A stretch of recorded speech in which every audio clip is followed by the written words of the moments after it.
Bienvenue parmi nous, c'est un nouveau rendez-vous pour Tête de l'Art et pour commencer cette émission, l'artiste a proposé que je commence par la lecture d'un de ses poèmes, une entrée en matière qui le définira et qui vous permettra de vous plonger dans son univers. Alors ce poème s'appelle Parchemin. J'ai parcouru d'est en ouest, naïf au point de croire dans l'illusion d'un enfant que la terre où je suis né est la même qu'ailleurs. J'attendais en mon âme et mon corps, j'attendais de ne plus être une pierre que l'on façonne, taille, modèle, une lente mutation, austère solitude, aux spirales de vertige, déchirure, incertain voyage de la vie. L'enfant dans sa frêle existence, hérissé de sombres pleurs intérieures, l'enfant docile et silencieux, dans la dérive des souvenirs, des illusions tenaces, forgées par la douleur de ses rêves nocturnes, par les flots tourmentés. Des mots simples se dénouent, en couleur j'exprime. Notre tête de l'art de ce soir s'appelle Eban. Merci Eban d'avoir accepté cette invitation. Vous avez fait quelques kilomètres pour venir nous rendre visite puisque vous vivez en Alsace aujourd'hui. Alors on va apprendre à vous connaître, à retracer un peu votre parcours, à comprendre votre univers artistique. Alors pour faire court, pour comprendre un petit peu le contexte, vous êtes né au Vietnam. Par votre mère, vous êtes originaire d'un peuple minoritaire de l'ancienne Indochine, les Z. Votre père est français. Après une école graphique en publicité à Bordeaux, vous vous dirigez vers la peinture. Une peinture qui existe depuis vos 13 ans. Comment cette peinture est entrée dans votre vie? Quels souvenirs vous gardez de cette époque-là? On peut dire que c'est grâce à un cadeau à Noël de la famille qui m'a permis de connaître ce que c'est la peinture. Moi, je ne savais pas ce que c'est la peinture, étant donné que, bon, je voulais juste vous dire, c'est les Hédés, non les Z. Ah, pardon. Non, c'est pas grave. On dit les Hédés. C'est les Hédés, mais bon, dans les anciens d'Indochine diront que nous sommes des Moïs. Alors les Moïs, ça veut dire les sauvages. D'accord. Ces tribus, nous vivons à l'ère primitive, à une certaine époque. Bon, moi, je suis né en 54, mais disons que bon, au niveau culture, nous n'avons pas de culture littéraire. Nous avons une culture d'observation et d'écoute par rapport à tous les jeunes ou certaines générations ont pu avoir, ou des peuples qui ont laissé des traces d'écrits, soit comme nos ancêtres, dans les cavernes et tout ça. Et nous n'avons rien. Et il s'avère que vers l'âge de 13 ans, avec un ami d'enfance, voilà. Il m'a dit, écoute, viens peindre, faire de la peinture. Et moi, je dis, je ne sais pas ce que c'est. Et alors, nous avons commencé par l'aquarelle, à faire de la peinture ensemble. Lui dans son monde et moi dans mon monde à moi. Mais pour revenir à cette... passion que je peux avoir. Cette rencontre avec la peinture, c'était... j'ai reçu comme cadeau un livre de peinture de Van Gogh. Et j'ai lu un peu son tracé. Et je me suis dit, tiens, c'est pas mal, il vit d'amour et d'eau fraîche, quoi, à la limite. Donc je voulais être comme lui. Voilà, c'était ça, un peu la passion pour la peinture. La liberté d'expression. Oui, c'est ça. Le vagabondage, le mouvement. Le geste. Ouais. Tout ça a et puis, beaucoup ce qu'on a besoin de dire par rapport à son cœur, quoi. Oui. Et le pondre après sur une feuille blanche ou sur une toile blanche.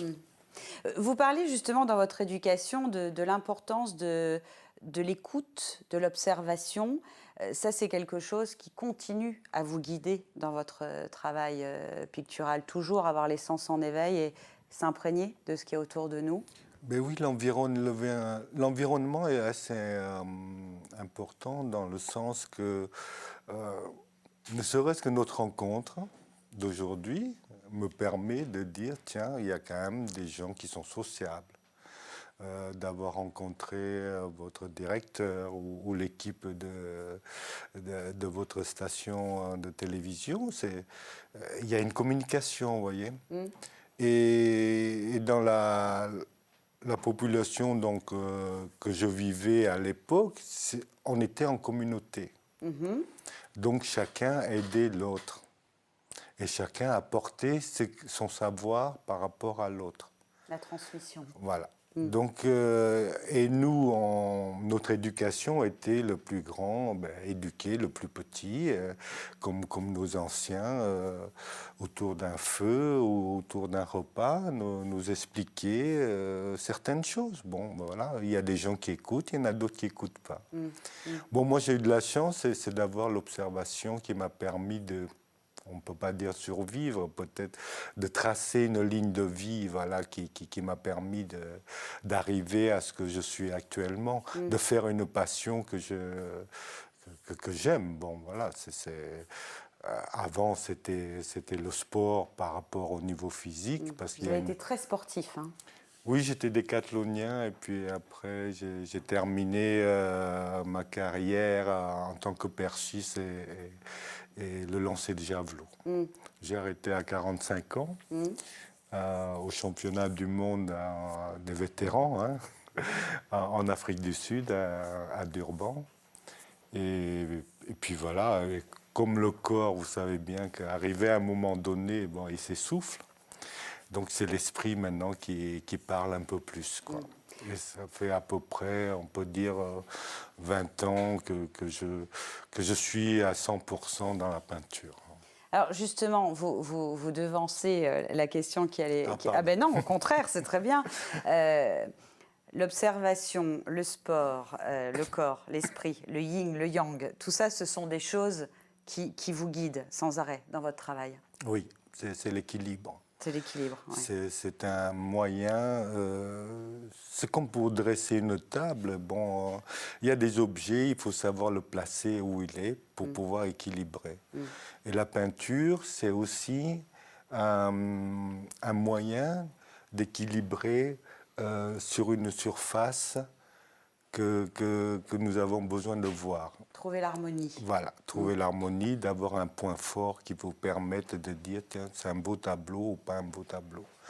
Et la vie, c'est un peu ça. Bon, j'essaye un peu, moi, à mon niveau à moi, d'équilibrer un peu ce chemin de la vie que nous avons. Voilà, si vous venez de nous retrouver, notre tête de l'art de ce soir s'appelle Eban, il est artiste peintre. On a parlé de votre cheminement, le corps, l'esprit, le yin, le yang, enfin tout ce qui compose votre peinture. À partir du moment où vous décidez de vous lancer, vous avez la chance que ça fonctionne tout de suite, très vite. Honnêtement, je vais vous dire, j'ai de la chance un peu dans la vie, oui. À ce niveau-là, hein. Bon, pour le reste, ça c'est... Ça se discute. Ça se discute. Disons que, par exemple, je ne veux pas me mettre en avant dans certaines choses, mais c'est des exemples.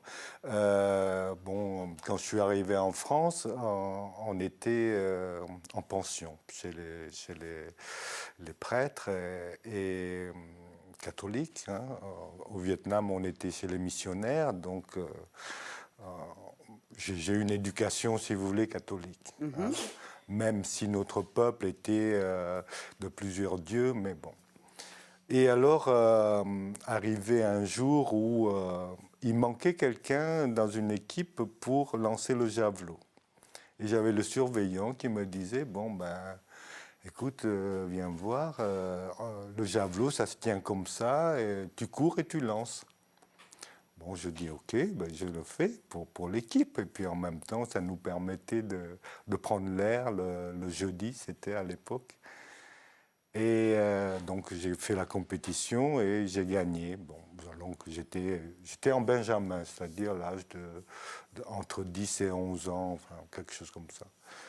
Donc j'étais qualifié pour les championnats de France, l'UFOLEP à l'époque ça s'appelait. Et puis après, au niveau peinture, c'était pareil. Avec mon ami, on a fait donc la peinture ensemble. Il me dit, ben, écoute, on va faire des expositions. Bon, celui il était plus âgé que moi, il avait 2 ans de plus que moi. Et ben, on a fait la peinture, et puis il a organisé à ce qu'on exposait, et puis bon, ben, j'ai eu un prix, voilà. Lui aussi. Puis après, j'ai continué, je veux dire en parallèle, parce que bon, le sport était plus en moi que la peinture. Et mon niveau intellectuel à l'époque n'était pas assez développé pour comprendre ce que c'était la peinture, l'acheminement et tout ça, parce que disons que le français me manquait un peu pour pouvoir C'était comprendre. un handicap. Voilà, pour Ouais. pouvoir comprendre le sens de la vie littéraire, artistique, etc. Et puis voilà, donc c'est comme ça que petit à petit, maintenant, bon, c'est vrai que la peinture a permis de rééquilibrer ce sens-là. Et puis les contacts que j'ai avec des gens et tout ça. On se nourrit de tout, voilà, voilà. finalement. On se nourrit toujours. Sans arrêt, oui, tout à fait. De 1973 à 1992, vous avez fait de nombreuses recherches dans votre peinture. Et puis, vous êtes arrivé à un point de non-retour. Vous étiez devenu très monochrome, c'est ce que vous m'avez confié. C'était une époque où votre esprit était torturé.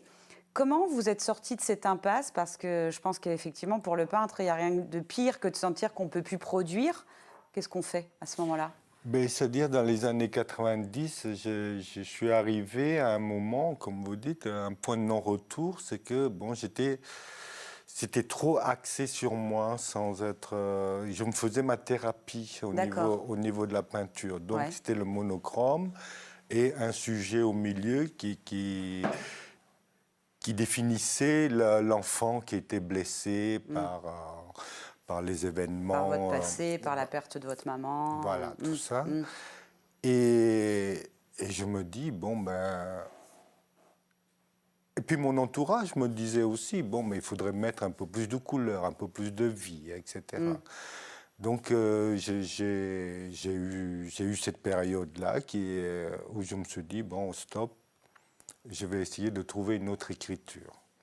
Et cette écriture-là, je me suis dit, mais pourquoi, étant donné que je vivais en Alsace, pourquoi je ne profiterais pas de raconter mon sang qui a circulé, si vous voulez. Ben comment, ouais. Donc, pour aller le plus simplement, c'est que mon père avait une grand-mère qui était alsacienne. Donc, il s'appelait Zimmermann. Bon, lui, il est de la région bordelaise. Mon grand-père était de la région ariège. Et moi, je suis né au Vietnam. Donc, vous voyez comme quoi le sang a beaucoup circulé jusqu'à pratiquement mon point de départ de la famille, quoi, si vous voulez. Voilà, bon, là, je ne peux pas vous expliquer les choses. Mais il y avait besoin de le dire, à un moment donné, de l'écrire. Voilà. J'ai besoin de l'écrire, et en plus, comme j'habitais en Alsace, alors j'avais besoin... Puis ça me permet de me soulager aussi, parce que la peinture, c'est un soulagement qu'on a besoin de pouvoir, comment dire ça, évacuer le trop-plein. Oui, c'est ça. Ouais. Voilà. Bon, et depuis, vous avez fait plusieurs ouvrages, il y en a une quinzaine, donc l'écriture est entrée aussi dans votre vie, presque autant que la peinture, finalement. Oui, je ne peux pas dire que je suis un écrivain. C'est pas... Non, mais vous écrivez des poèmes. Mais les poèmes, c'est des coups de cœur qu'on a. C'est des ressentis. Voilà, des ressentis. C'est spontané, comme ça. Bon, on a besoin de dire j'aimerais rester vierge. Que ma main guide mon âme, que mon âme guide ma main. Ainsi couleront les couleurs comme un torrent sans fin. Bon, c'est des sujets qui sont prompts comme ça. Presque photographiés, voilà, ça vient. Ça vient. Bon, maintenant, si on va me dire, faites-moi un poème là, de suite, quelque chose comme ça, non, je ne pourrais pas. Ça ne marche pas. Il faut qu'il y ait un leitmotiv. Bien sûr. C'est comme une exposition. Moi, je fais des expositions de manière, quand je suis invité, je fais une exposition, mais je ne vais pas mettre une peinture qui date il y a 2 ans ou 3 ans de ça, vous voyez. Il faut que ce soit très frais. Toujours dans l'instant. Dans l'instant. Sinon, vous avez l'impression que ce n'est pas cohérent avec ce que vous vivez. Voilà, au moment présent. Oui. Voilà. Ouais. Donc, c'est une belle honnêteté. Oui, bon, mais on me dit souvent être trop honnête. Eh ben, attendez, c'est très rare, il faut garder ça. Merci. Aujourd'hui, alors j'aime pas définir les choses, mais c'est quand même important pour guider. Votre peinture, vous la définiriez comment? Bon, c'est un peu onirique, je dis onirique, un peu... Très abstraite. Voilà, un peu de poème. Et puis une peinture où on peut... c'est-à-dire qu'une peinture, pour moi, il faudrait que tous les jours, quand vous passez devant, bon, quelqu'un qui en possède... Il faudrait y voir autre chose. Voilà. C'est-à-dire, je vois, parce qu'il y a différentes couleurs qui interviennent, il y a la luminosité, et puis après le moment, comment on ressent, nous. Hein, La lumière des saisons aussi fait voir une toile voilà. différemment. Et quand on fait un thème, je ne veux pas, comment dire, je ne fais pas de critique par rapport à la peinture de chacun, parce que chacun a sa vie, chacun a son histoire, chacun, bon... Pour moi, elle est là, c'est que bon, j'ai voulu toujours essayer que la vie soit, que les hommes soient heureux, quoi. Que nous soient heureux, qu'on soit sociable. Un petit bonjour ne coûte rien, un sourire non plus.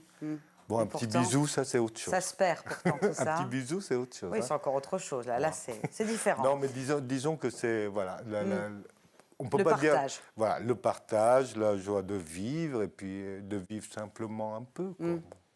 Vous avez souvent été comparé au peintre Zawuki. Vous vous retrouvez dans sa peinture ou pas? Oui, je retrouve dans sa peinture, mais on peut dire ça. J'ai entendu parler de lui dans les années 70. Alors c'est vachement marrant parce que je connaissais pas cet homme-là. J'ai failli le rencontrer dans les années 80 où il a exposé à Marseille. Malheureusement, bon, on n'a pas pu se connecter, pardon. Mais si vous voulez, dans mon travail que je fais, qui a cette évolution-là, on peut dire un peu que c'est la boucle qui commence un peu à se refermer, quoi. Donc en passant par le semi-figuratif à abstrait, c'est l'âme qui commence un peu à parler de ce qu'il ressent. Voilà, donc, et puis les gens qui aiment Zawuki trouvent que j'ai peut-être des traits qui sont ressemblants à Donc, Zawuki, qui aiment ma peinture, mais bon, je ne le fais pas dans l'optique de ressembler à ce monsieur-là. Oui. Non, Non, bien évidemment. pas du tout. Parce que mes traits sont comme ça. Dans votre long cheminement d'apprentissage de la peinture, de l'observation, de la vie, de votre parcours, de votre passé, est-ce que vous avez eu le besoin à un moment donné de retourner au Vietnam? Est-ce que ça faisait partie des choses importantes? Oui, ça. Mais quand la frontière a été ouverte dans les années 90, je crois, j'étais pas prêt pour y aller. Donc j'ai attendu encore 10 ans, enfin même 15 ans. Je suis allé à 55 ans là-bas. Mais malheureusement, bon, comme je suis issu d'un peuple minoritaire, ils sont bannis du territoire. Voilà, je ne veux pas parler de la politique, mais vous savez que le Vietnam est communiste. Donc il y a quand même encore des systèmes assez rigoureux dans certains contrées du pays. Et quand je suis retourné, moi, c'était de revoir mon village natal. Malheureusement, 2 jours après, bon, le guide m'a dit que ce n'était pas possible d'y aller. Voilà, bon, donc je suis allé en tant que touriste et de sentir un peu, on peut dire mon peuple quelque part, vietnamien, d'une certaine manière. Oui, mais on arrive à ça du but et on ne peut pas, quoi. On ne peut pas l'atteindre. Voilà, on ne peut pas l'atteindre. Et ça, c'est... Bon. C'est une douleur? Oui, c'est une douleur, mais je veux dire, c'est le passé, donc voilà, c'est comme ça. Vous l'exprimez dans votre peinture. Voilà, je l'exprime comme ça. Et puis en même temps, je crois que les souvenirs restent, mais bon, la vie, elle continue quand même d'une certaine manière. Le fait que comme je voyage pas mal, bon, je suis allé de nord au sud, de l'Alaska au Cap Nord ou en Afrique du Sud. Tous ces peuples-là m'ont permis quand même de dire, ben, finalement, nous sommes comme des pierres qui roulent. Voilà, c'est la vie. Oui, c'est ça. Voilà, nous arrivons à la dernière partie de ce Tête de l'Art avec Eban comme invité. Par rapport à tout ce que vous venez de nous dire, de nous confier, comment vous imaginez l'avenir? Est-ce que c'est avec plus de sérénité? Est-ce que vous avez l'impression d'avoir trouvé aujourd'hui un équilibre entre cette écriture, cette peinture, les voyages? Oui, ben, je suis arrivé un peu à mon but personnel que je me suis fixé, qui est justement le dernier ouvrage que j'ai fait, qui s'appelle Vagabondage en Lorraine, en mémoire de mon grand-père qui a fait 14-18. Et il y avait une libraire qui me dit, mais pourquoi tu ne fais pas un livre sur les Vosges, sur la Lorraine, etc. J'ai dit oui, mais bon, mais il faut que j'ai quelque chose de départ, un point de départ Bien pour sûr. pouvoir le faire. Ouais, ouais. Et puis, comme mon grand-père a été, bon, comme vous savez, comme tous les anciens, ils nous racontent souvent leur passé, la guerre, etc. Alors je me suis mis à penser à cela et j'ai fait le livre sur la Lorraine, Vagabondage en Lorraine. Et donc comment dire ça, j'ai vogué pendant 2 jours dans les Vosges, 2 jours ailleurs, en Moselle, Meurthe-et-Moselle, pour pouvoir rayonner un peu partout et prendre des choses qui m'intéressent à moi. Pas du tout un voyage de tourisme, de quelque chose comme ça, mais ressentir le passé d'une région et, il ne faut pas dire l'avenir, je ne connais pas, mais de dire de ce que les yeux de l'être humain peuvent ressentir dans une autre région que la sienne, quoi. Vous aimez la profondeur des choses. Voilà, j'aime bien les chemins d'écoliers. L'autoroute, c'est bien, mais bon. Ouais, les chemins de traverse, Voilà. c'est mieux. Ouais. Par rapport à toute votre histoire, vous devez vous sentir citoyen du monde. Enfin, c'est partout où vous allez, finalement, vous pouvez trouver un chemin, une histoire peut se construire. Oui, oui, à ce niveau-là, on peut le dire, oui. Mais bon, j'ai une éducation quand même française, même si j'ai vécu 10 ans au Vietnam. Bon, je suis imprégné au niveau alimentaire, un peu plus l'Asie que... Mais j'aime bien les deux, disons. Il y a un mixage. Ouais. Et je pense que la vie, c'est un mixage de tout cela qui fait qu'on est bien ou pas bien. Et ce que vous me dites, c'est vrai que partout où je vais, je me sens bien. Je dis, tiens, j'aimerais bien vivre là. Mais bon, malheureusement, on ne peut pas partager partout. On ne peut pas être partout, hein. C'est très difficile. C'est comme l'amour. Hein. Mais voilà, c'est ça. On va se quitter avec l'objet. Eban, qu'est-ce que vous nous avez apporté? Alors, bon, on a parlé de l'ancêtre. Oui.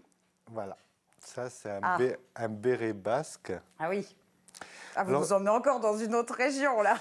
Non, c'est le béret, enfin on dit le béret basque, mais je ne sais pas, c'est un béret ariégeois. C'est le symbole du Alors français. c'est le béret de mon grand-père. Vraiment, le sien? Le sien. D'accord. C'est, je sais pas, voilà, j'aime bien quand il a ça sur la tête. Et puis bon, c'est la marque française, hein, quand même. Hein. Le béret avec la miche de pain. Non, voilà, c'est quand je vais en forêt chercher des cèpes, je le mets de temps en temps. Mais ça n'a pas de, c'est pas comment dire, c'est pas nostalgique. Hein, voilà, c'est mon grand-père. Ouais, bah quelque part. Qui m'a aidé, donc ben, j'ai eu toute mon enfance à la fable de La Fontaine, hein, pour apprendre le français. Mais j'ai rien retenu, hein, je vous dis honnêtement. Arrête. Mais disons que Jean-Jacques Rousseau m'a permis quand même d'évoluer dans mon contexte de la vie que je mène, quoi. Voilà. Sophie, je vous remercie beaucoup de cette invitation. Très belle rencontre. C'était très gentil. Ouais, c'était très très bien. Je suis ravie d'avoir fait votre connaissance, Sébastien.